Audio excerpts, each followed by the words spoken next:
এই WhatsApp guys, আমি পারভে আপনাদের সাথে আছি নতুন একটি ভিডিও নিয়ে। আজকের ভিডিওটি খুব বেশি ইন্টারেস্টিং হতে চলেছে। নট অনলি আজকের ভিডিও, এখন থেকে প্রত্যেকটা ভিডিও খুব বেশি ইন্টারেস্টিং হবে। ডেইলি লাইফ ব্লগের সামান্য একটি পার্টে আপনাদের সবাইকে স্বাগত। আপনারা আমার পিছনে দেখতে পাবেন হচ্ছে কতগুলো মোটর সাইকেল। এই মোটর সাইকেলগুলো প্রত্যেকটা আলাদা আলাদা ডিভাইস, আমি নিজেও জানি, বাট আপনাদেরকে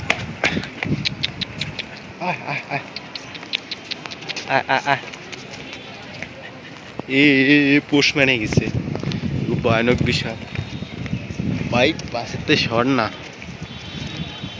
এটা হচ্ছে নিউ ফ্রেন্ড, ঠিক আছে। আর ওই যে হচ্ছে সামনে যে যাইতেছে হচ্ছে আর দুইটা, ওই যে ওই সাইডে। সব থেকে বড় কথা হচ্ছে গিয়ে সূর্য মামা মাথার উপর টকবক টকবক করে ফুটতেছে আগুনের মতো, ঠিক আছে। এই আগুন সহ্য করার মতো না। এখন আমার একটা ঠান্ডা অবশ্যই দরকার। মামা একটা স্পিড দেন তো।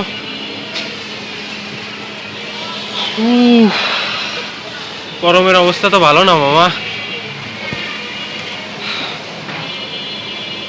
সূর্য মামার কাছে বিনীত নিবেদন, একটু কি তাপমাত্রা কমানো যায় না? বেঁচে থাকার মতো না, মনে হচ্ছে কোনো সৌদি চলে আইসি। এমন গরমের এমন অবস্থা, মনে হচ্ছে মামা সৌদিতে আছি গরমের অবস্থায়।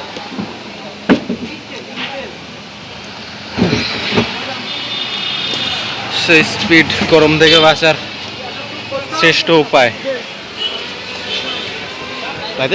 আমি আপনাদেরকে একটা কথা বলি, এটা হচ্ছে স্পিড। আগে নিত 25 টাকা, এখন হচ্ছে নেয় 30 টাকা। তো আমি আমার জীবনে প্রায়, আচ্ছা এখানে কারেন্টের কাজ চলতেছে। তো আপনাদেরকে যে কথা বলতেছিলাম, আমি আমার জীবদ্দশায় প্রায় 20 বছরের জীবদ্দশায় 2000-এর বেশি স্পিড খেয়ে ফেলেছি এখন পর্যন্ত। এখন আপনাদের কাছে মনে হতে পারে 2000-এর মতো স্পিড বেশি কিছু তো না। তো আপনারা জাস্ট কল্পনা করেন, একটা ছেলে 2000 স্পিড খেতে প্রতিদিন যদি একটা করে স্পিড খায়, তাহলে তার মোটামুটি 6 বছর লেগে যাবে 2000 স্পিড পার করতে। আর সবথেকে আশ্চর্যজনক বিষয় হচ্ছে, আমি এই স্পিড মাত্র 5 বছরে শেষ করছি।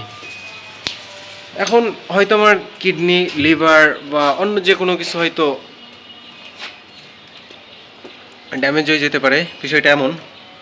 বাট আই ডোন্ট নো, আমি অনেক সুস্থ আর স্বাভাবিক ফিল করি। মোটামুটি স্পিড হচ্ছে কি একটা এনার্জি ড্রিঙ্ক। কোক খাইলে তুমি মোটা হইতে পারো, বাট স্পিড খাইলে তুমি কখনো মোটা হইতে পারবে না। এনার্জি ড্রিঙ্ক তোমাকে মোটা বানায় না, এটা মূলত তোমার কিছুক্ষণের জন্য যে এনার্জি দেয় সেটা।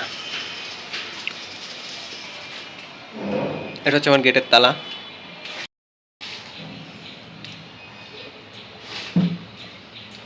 বিষয়টা হচ্ছে, এই তালাটা আমাকে এখন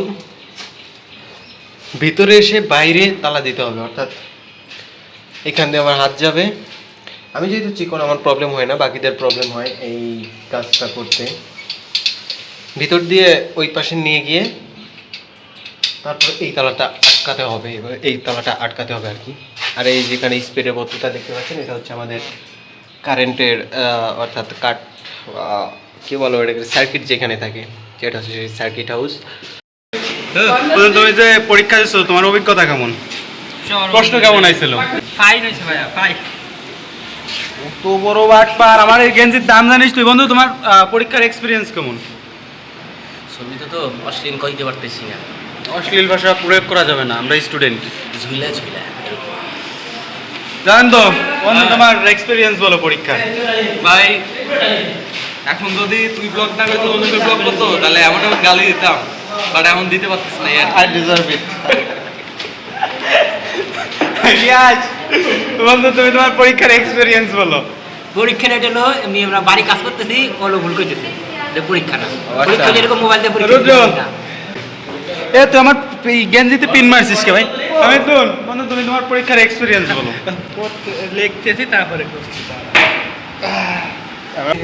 উদয়ের পথে শুনি কার বাণী, ভয় নাই সুরে ভয় নাই, নিঃশেষে প্রাণ যে করিবে দান, ক্ষয় নাই তার ক্ষয় নাই। বিশ্বকবি রবীন্দ্রনাথ ঠাকুরের লেখা একটি।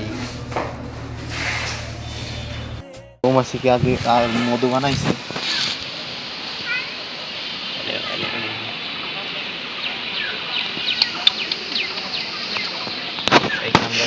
এই শালা তোর গুয়া দেখলি আয় ইসের লোকজন দেখলি রাগ করবে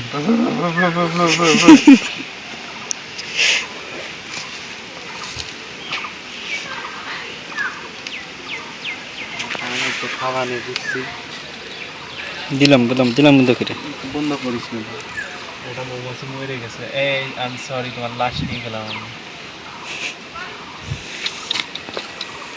এটা কর্মী মৌমাছি ঠিক আছে খাইবে লাগবো চল সবাই সূর্যমুখীটা আমরা আসল জিনিস নিয়ে যাইতেছি আমরা মধু আসলে পাই যাবো হ্যালো তোমাদের একটা কর্মী আহত হয়ে গেছে যে আসো এখান থেকে নিয়ে যাইতে পারো তোমাদেরকে জানানো যাইতেছে তোমাদের একটা কর্মী আহত হয়ে গেছে দ্রুত তাকে হাসপাতালে নেওয়ার ব্যবস্থা করো না হলে এখানেই মৃত্যুবরণ করবে